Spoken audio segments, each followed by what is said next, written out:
se llamaban tierra adentro, la pampa y la cordillera, después fueron campo afuera, porque las palabras pesan, con esas cosas se empieza. Ahora sí, ya estamos presentando al analista político Aurelio Argañarás con su columna de los sábados para Radio Tortuga 92.9 para ¿Y vos qué pensás?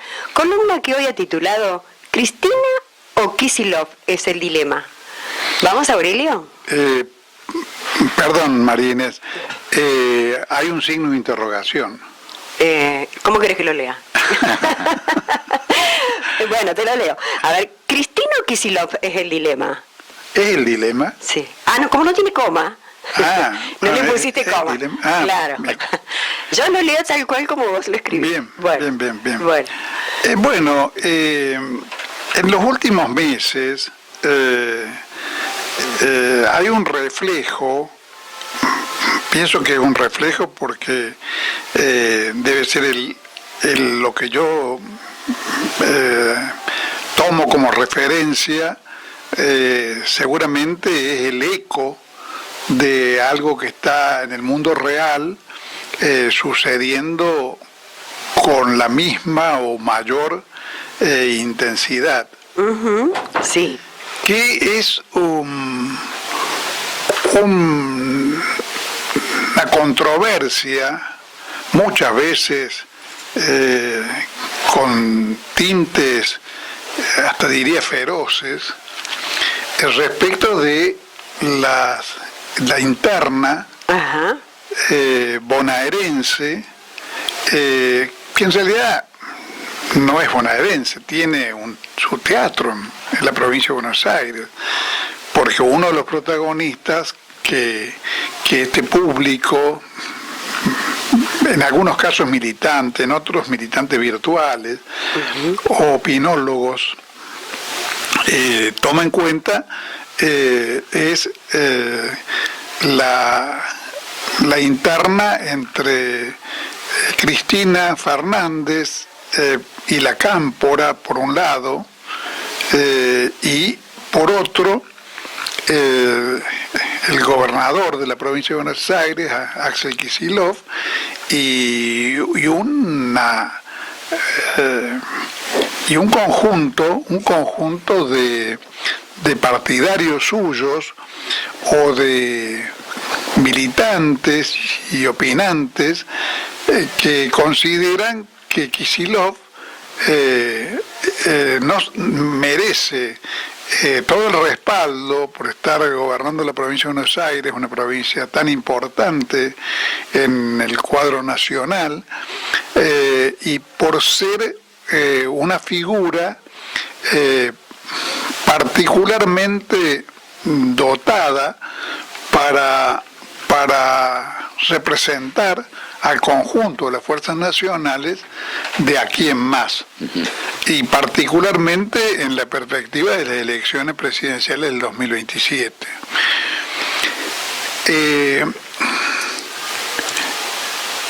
Yo lo que quiero, digamos, por un lado señalar que con justicia algunos de los críticos de Cristina y la Cámpora con justicia señalan que hacer blanco en Kicillof es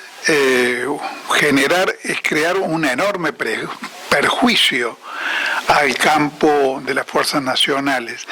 Ellos, en general, no he visto que lo añadan a esto que voy a decir, pero en realidad uno podría verlo como una continuidad de la campaña que Cristina y sus adeptos hicieron contra el gobierno de Alberto Fernández. Alberto Fernández es una figura que ha caído tanto en el crédito público que es virtualmente imposible encontrar a alguien que ejerza su defensa. Mirá vos, ¿no? Cuando el primer tiempo, digamos, que ejercía la presidencia, logró tener un porcentaje de aceptación elevadísimo. Inmenso, inmenso. ¿Cómo lo desperdició, no? Sí. Hay en el propio Alberto Fernández una cuota muy alta de responsabilidad en ese aspecto, porque creo que todo lo que había construido de prestigio durante la pandemia lo destruyó con la fiesta de Olivos. Claro, sí. Digamos, la fiesta de Olivos, uno puede decir, fue un episodio. Pero sí, es un episodio, obviamente, no, la fiesta de Olivos por sí sola no deslegitima, ni niega, ni sirve siquiera para negar digamos, la eficacia y la orientación que tuvo el gobierno nacional durante la pandemia. Sí. Durante la pandemia la política argentina fue una de las políticas que mejor respondió al flagelo en el mundo. En el mundo. En América Latina no hay duda de que fue una de las mejores políticas. El Brasil fue desastroso bajo la égida de Bolsonaro y de sus teorías esotéricas acerca de cómo enfrentar el mal. En el Perú sufrió una calamidad fue terrible. El manejo fue desastroso. Y Estados Unidos fue uno de los teatros donde las víctimas se contaron porcentualmente por índices más altos.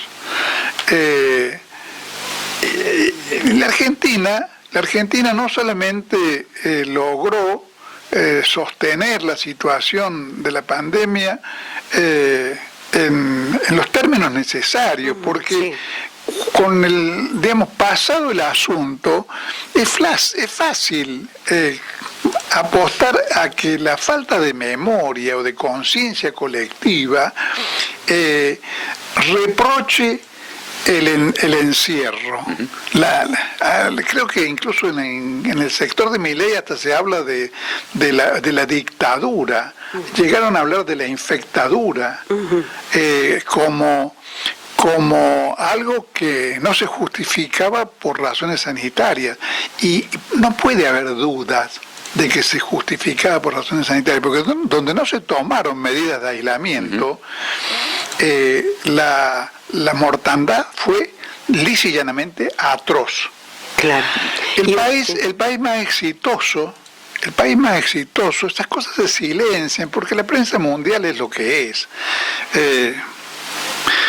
La prensa mundial se ha encargado, por ejemplo, de convencer a la población del mundo durante 80 años de que la guerra mundial la ganó Estados Unidos y Europa. Y en realidad el que tiene una información un poco más fidedigna sabe que la batalla contra Alemania la ganó la Unión Soviética. Claro, por eso es que dicen, ¿no?, que la primera víctima en una guerra es la verdad. Claro, y bueno, esto una digresión más.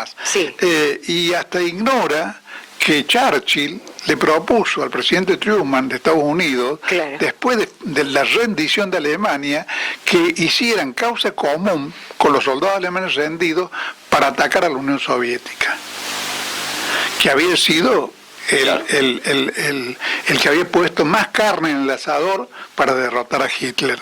Aurelio, pero como era el enemigo comunista, bueno, había que destruirlo. Claro. Hoy indefendible, decíamos esto, ¿no? Lo de Alberto Fernández, es como que no tiene... Hoy es indefendible, pero no debe servir para sepultar la verdad, porque la verdad no tiene que ser sepultada. Con la fiesta de Olivos no dice nada acerca, dice mucho acerca de la moral de Alberto Fernández y de su mujer, pero no dice nada acerca de cómo se llevó adelante la lucha contra el COVID. Se puede ser un irresponsable en lo personal, un mal ejemplo para la sociedad que está cumpliendo las normas, pero eso por sí solo no indica que no indica que la reacción, la política ante la pandemia fuese equivocada. Claro, seguro que no, sí. Es más, si vamos al caso, episodios de corruptela del mismo tipo de la fiestita de Olivos cometieron la doctora Carrió, cometió Rodríguez Larreta, haciendo unas fiestas privadas, y cometieron muchos claro. de las grandes figuras, digamos, claro. de la vida nacional, porque algo que caracteriza a una buena parte de las figuras que gozan del poder es considerar que tienen para ellos una especie de estatus privilegiado especial, que las leyes que rigen al común de los mortales no se les tienen que aplicar. Claro. Así son. Pero el caso es que tampoco la campaña contra Alberto Fernández por parte del cristinismo, digamos así, fue una campaña basada en la crítica del COVID, sino en supuestos desaciertos en la gestión económica y particularmente con mucho cinismo acerca de las negociaciones con el Fondo Monetario Internacional. Digo con mucho cinismo porque nadie dentro del peronismo planteó una política opuesta a la que se llevó adelante con el Fondo Monetario. Nadie dijo hay que desconocer la deuda externa. Se rasgaron las vestiduras después de que se firmó el acuerdo, claro. que aparentemente fue negociado por Guzmán en los mejores términos que eran posibles, si se negociaba. Ahora, si se pateaba el tablero, la historia era otra, pero nadie habló de patear el tablero. Y además, expulsar a dos economistas sólidos y que han respondido bastante bien a los intereses nacionales, como Guzmán o Culfas, para poner de ministro a Massa, es realmente una calamidad. Es una conducta totalmente tramposa, porque Massa no era de ninguna manera alguien que pudiera reemplazar con ventaja a Guzmán y Culfas, sino un paso atrás. Y hoy, Aurelio, notas que ese posible dilema, por eso te preguntaba si había, o vos te preguntabas en la columna, ¿hay un dilema realmente en este momento entre el sector K y el sector de Axel? Hay un dilema, pero hay que definir cuáles son los términos. Para ser claro, lo que está en pugna es si se sostiene o no, o se abandona, o es derrotado, la facultad que tiene desde hace muchos años Cristina Kirchner de nombrar con su dedo poderoso quiénes son los candidatos, quiénes son los diputados, quiénes son los legisladores, quiénes son los gobernadores. Yo no empecé a cuestionar si como método, no como cualidad personal de Cristina, sino como método en la conducción vertical desde hace unos días. Escribí una nota que se llama La conducción vertical después de Perón allá por el 2011, o sea, hace 15 años. Y voy a escribir una cosa más amplia sobre el problema, porque el problema es que el peronismo es desde siempre así, cosa que por otra parte no elimina sus virtudes, es un movimiento que carece de reglas internas que establezcan pautas de cómo se resuelven las cuestiones, las políticas del peronismo. Todo se resuelve con la aplicación de una fórmula que ustedes deben haber escuchado muchas veces, los oyentes también, de que el que gana conduce y el que pierde lo sigue. Claro, eso viene de... Ahora, esa es una fórmula de una frivolidad absoluta, absolutamente oportunista además, porque el que gana puede ser Menem. En el 89, la interna del peronismo, entre Cafiero y Menem, ganó Menem. Y entonces Con esa regla, Menem conducía, en los hechos se aplicó así, y los demás lo seguían y lo obedecían. Pero resulta ser que Menem se encargó de abandonar la tradición del peronismo y destruir la Argentina creada por Perón, con su sistema de privatizaciones, de apertura de la economía y demás. Y entonces, si aplicamos el derecho del que gana a hacer lo que se le antoje, bueno, nos olvidamos de que eso puede ser lógico a condición de que se sostengan determinados principios o determinados lineamientos, pero no puede ser un valor absoluto. Claro. Porque si es el valor absoluto, quiere decir que el fin de la política es ganar elecciones. No es llevar adelante un ideario. Claro. Un ideario. No es llevar adelante un ideario. Claro. Y Perón, que llevaba adelante una conducción vertical, yo sostengo en esa nota que la quise referencia, de que su conducción vertical era otra cosa, porque Perón, además de ser un líder histórico, que había fundado el peronismo sobre la base de una revolución en la cual había colocado a los trabajadores en otro nivel social, había alterado las relaciones entre las clases sociales a favor de los trabajadores y de las grandes mayorías, que dejaban de ser las sirvientitas de la comedia para pasar a tener derechos y protagonismo. Y además, Perón, a lo largo de toda su trayectoria, nunca traicionó el proyecto nacional. O sea, Perón era el programa nacional, o era el proyecto, como se suele usar más modernamente. Perón nunca faltó al trípode de consignas que dio lugar al peronismo naciente de la soberanía política, la independencia económica y la justicia social. Nunca se apartó de ese parámetro. En cambio, bueno, sus sucesores se apartaron bastante, porque una de las cosas que no se puede ignorar, se puede perdonar, por decir así, cuando se produce un viraje y se asume una política patriótica, como ocurrió con los Kirchner, pero no hay por qué olvidar de que Néstor y Cristina fueron menemistas.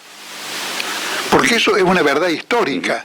Y digamos, las verdades históricas, sobre la base de las verdades históricas se construye una sociedad y se construye una política y se construyen idearios. ¿Y llevaron a cabo un gobierno menemista o parecido al menemismo? Y Néstor Kirchner privatizó el Banco de la provincia de Santa Cruz, que era parte y que podría haberlo resistido. Lo resistió Mestre, que era radical.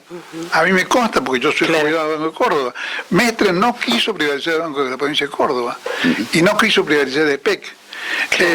Entonces, bueno, y Mestre no es un modelo de nacionalismo económico, precisamente, pero uno supone de que los caminos no son rectos, por ahí agarras el volante y para llegar a destino con éxito, por ahí tenés que doblar un poquito a la derecha y por ahí doblar a la izquierda, ¿no?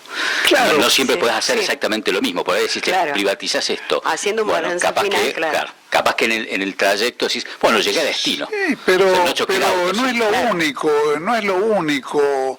Cavallo recibió elogios públicos de parte de los Kirchner, y bueno, y en Santa Cruz se celebró de alguna manera como algo que dejaba un provecho la privatización de YPF. Claro, en su momento sí. Entonces, bueno, ahora eso no resta los méritos históricos de los 12 años kirchneristas, que yo he dicho toda mi vida que fue lo mejor que la Argentina tuvo después de la muerte del general Perón. Sin perjuicio de ello hay elementos tampoco esos méritos dan el derecho a actuar destructivamente como en el caso de la movida de piso contra Alberto Fernández, que en realidad para lo que sirvió es para darle el triunfo a Milei. Aurelio, en estas elecciones que vienen ahora en octubre, ¿notás de que, digamos, porque dentro del peronismo, probablemente las dos figuras que por lo menos en los medios son más relevantes, como es la figura de Cristina Kirchner y Axel Kicillof, ¿pensás que estas candidaturas que probablemente se propongan de un lado y otro pueda dirimir ya esta cuestión, o por lo menos decir, bueno, vamos a elecciones, es posible el que y gana, es posible y sería deseable, pero no sabemos cómo va, qué es lo que va a ocurrir. Ahora, lo peor que puede ocurrir, tanto en la provincia de Buenos Aires como en el resto del país, es que Cristina Fernández siga haciendo con intervenciones a los PJ provinciales, como el caso de Jujuy y de Salta, sigue haciendo lo que hizo el kirchnerismo en Córdoba, que fue la provincia donde fue más destructiva. Como el peronismo cordobés es neoliberal y no formaba parte del universo kirchnerista, el kirchnerismo, Cristina, Néstor antes, no encontraron nunca un contrapeso a su poder discrecional en Córdoba. Entonces obraron decidiendo como si fueran monarcas absolutos del siglo XVII. Y así no fue en Córdoba, donde el kirchnerismo no existe. Córdoba es, desde el punto de vista del kirchnerismo, un páramo, pero ese páramo fue un páramo creado porque el verticalismo impidió que se desarrollara espontáneamente un movimiento en Córdoba que pudiera elegir quiénes son sus dirigentes, que pudiera elegir quiénes eran sus mejores figuras para candidatearlas. Y bueno, creo que hay un episodio paradigmático de cómo funcionaba esto, que fue el haber puesto, después de haberla transformado en candidata a diputada nacional por Córdoba, a la 2 veces rectora Universidad de Córdoba, haberla puesto bajo las órdenes de la de Tulio, que no sabe hacer una voz con un vaso. Entonces, en el sistema de verticalismo, las personas capaces, y no soy un fanático de esta compañera, simplemente que, digamos, comparativamente no puede ser colocada bajo la jefatura de una chupamedia, que la única cualidad que tiene es ser un chupamedia, un alcahuete, como la de Tulio. Entonces, decís que no hay dilema, o sí hay dilema. Hay un dilema en el sentido de que es necesario salir de una situación donde la acción de Cristina es cada vez más destructiva, y eso necesitaría ser aniquilado para que pueda emerger una situación en la cual se renueve la conducción del peronismo. Ahora, hay que también, y con esto voy a cerrar, porque aunque el tema es largo, hay que no ignorar el hecho, para no comerse de otra vez la curva, que no se puede ignorar que el Kicillof, desde el punto de vista ideológico, programático, de lo que se puede esperar de él en el caso de que accediera al gobierno del país, no es algo distinto de Cristina.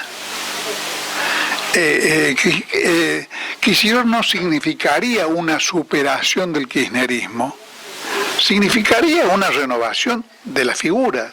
Y en ese sentido podría dar ocasión a que se renueve un poco el oxígeno, pero ni pregona Kicillof un programa de transformaciones para la Argentina más profundo que el que llevó a cabo el kirchnerismo, que fue nacional, pero no fue de liberación nacional. Y no hay razones para esperar otra cosa de Kicillof. Claro. Entonces el dilema es un dilema acotado. Que veremos cómo se desenvuelve, porque además hay señales muy contradictorias de todos los lados. Por un lado, hacer centro en la destrucción de Kicillof es una cosa calamitosa de parte del círculo de Cristina, Pero encontrarse de pronto, por ejemplo, con que el Cuervo Larroque, que es una figura central dentro del armado de Axel, dice que lo que hay que hacer es ampliar el juego para abarcar incluso a Pichetto. Uno dice, esto es muy confuso. Claro. Entonces creo que está todo en cuestión. Claro, el debate, sí. Y claro, y veremos si se clarifican las cosas o no. Bueno. De Grecia y de las cruzadas, pero jamás dicen nada de asuntos americanos. Gracias, Aurelio. Ni del alma del paisano Hasta el sábado que viene. se jugó en las patriadas. Y así van formando peones tilingos y perdedores que no distinguen errores ni entran en la discusión pensando que la nación es asunto de doctor.